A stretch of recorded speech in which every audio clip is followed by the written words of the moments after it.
Assalamu alaikum wa rahmatullahi wa barakatuh. Page 46. Inna alhamdulillah. Wa salatu wa salamu ala rasulillah. Nous continuons dans le contexte de dépenser dans le sentier d'Allah, de faire des dons, de faire des bonnes œuvres avec notre argent. Et après avoir mentionné ceux qui dépensent par ostentation, ceux qui font du tort aux pauvres après leur avoir donné de l'argent, ceux qui choisissent le pire de leur argent pour dépenser, ceux qui sont avares et dont le diable les incite à être avares. Aujourd'hui, nous continuons à spécifier comment doivent être nos aumônes, comment doivent être nos dépenses pour qu'Allah les accepte et que pour Allah nous récompense euh, dans la vie courante et dans le paradis. Lecture.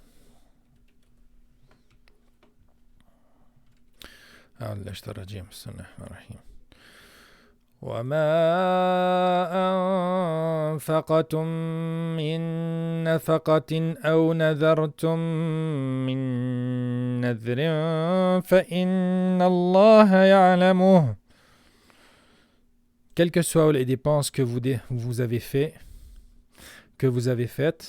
ou le vœu que vous avez voué, Allah le sait. وَمَا لِلظَّالِمِينَ مِنْ أَنصَارٍ. Et pour les injustes, pas de secours.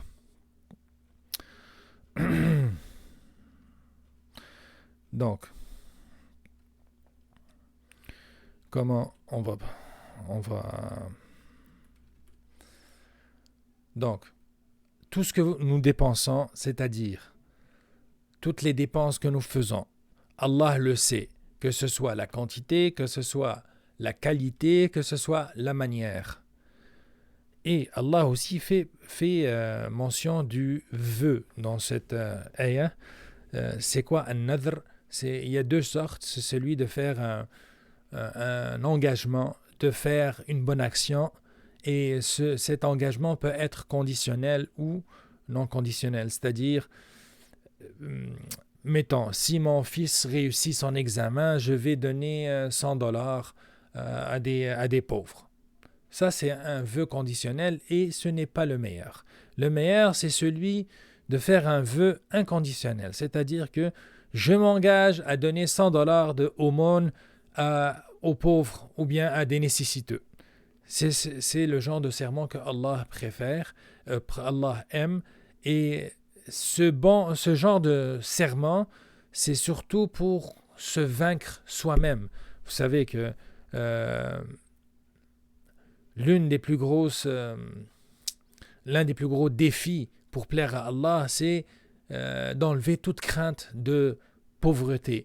Et donc, le shaitan va toujours te dire de ne pas faire ceci, de ne pas dépenser, d'être avare, de compter pour tes vieux jours, alors que Allah te promet le bien ici-bas et dans l'au-delà. Et donc, faire vœu sans condition, ça peut t'inciter à vaincre sa propre avarice. Je m'engage à le faire cette année.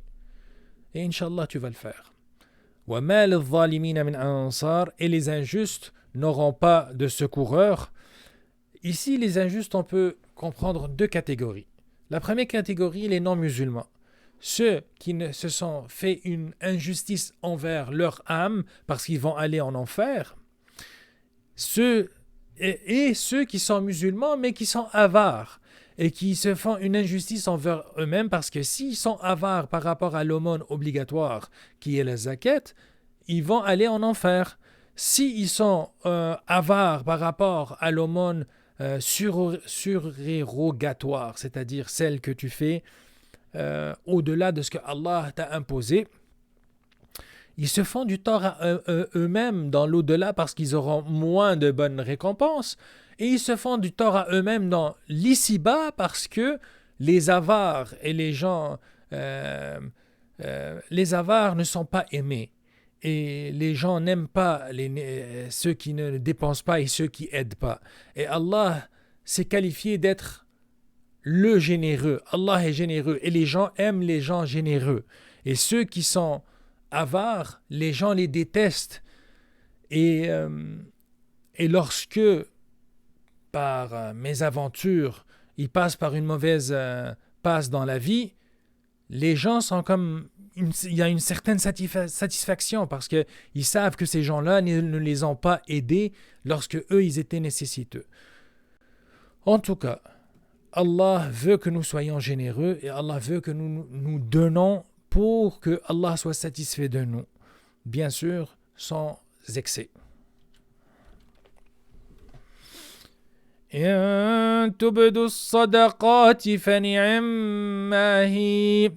vous donnez ouvertement vos aumônes, c'est bien.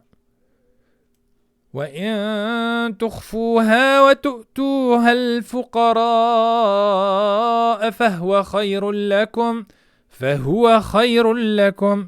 C'est mieux encore pour vous si vous êtes discret avec elle, c'est-à-dire avec les aumônes.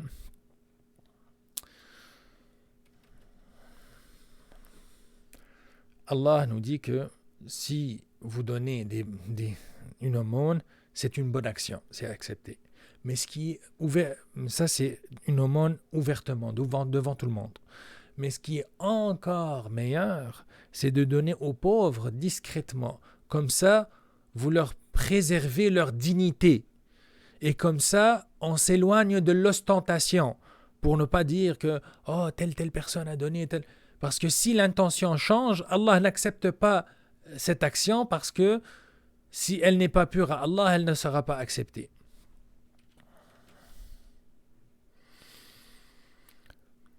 وَيُكَفِّرْ عَنْكُمْ مِنْ سَيِّئَاتِكُمْ. Allah effacera une partie de vos péchés, ou une partie de vos méfaits. وَاللَّهُ بِمَا تَعْمَلُونَ خَبِيرٌ. Allah est parfaitement connaisseur de ce que vous faites. Donc, qu'est-ce qu'on peut apprendre de cette ayah? C'est que les aumônes, ça peut nous faire pardonner des péchés. Et qui d'entre nous n'a pas fait de péché? Donc, avoir l'habitude de dépenser même des petits montants, ça permet de nous faire laver nos péchés et de nous préparer à rencontrer Allah. لَيْسَ عَلَيْكَ هُدَاهُمْ وَلَكِنَّ اللَّهَ يَهْدِي مَن يَشَاءُ. Ce n'est pas à toi de les guider vers la bonne voie, mais c'est Allah qui guide qui il veut. Donc, au début, les musulmans ne donnaient pas d'aumône aux mécréants. Au début de l'islam, la société était mélangée, musulmans et non-musulmans. Et donc, au début, c'était interdit de donner aux non-musulmans et que les aumônes des musulmans étaient exclusivement aux musulmans. Et là, dans cette ayah, elle est venue rectifier ceci et que l'aumône surérogatoire, c'est-à-dire l'aumône, la sadaqa qui n'est pas zakat, qui n'est pas obligatoire, celle-ci, on peut la donner à des non-musulmans comme mécanisme de solidarité sociale. Et que Allah rappelle au prophète Muhammad que ce n'est pas à lui de guider les gens, mais c'est à lui de faire parvenir le message, et c'est Allah qui va les guider. Et donc, il ne faut pas pousser les gens à devenir musulmans pour avoir les aumônes, pour avoir de l'argent parce qu'ils sont pauvres. S'ils doivent devenir musulmans, c'est qu'ils doivent être convaincus du bien de cette religion et que l'argent ne devrait pas, et que la cupidité ne devrait pas être la raison pour laquelle ils deviennent musulmans.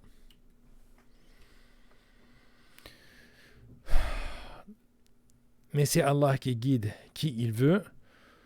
وَمَا تُنْفِقُوا مِنْ خَيْرٍ فَلِأَنفُسِكُمْ.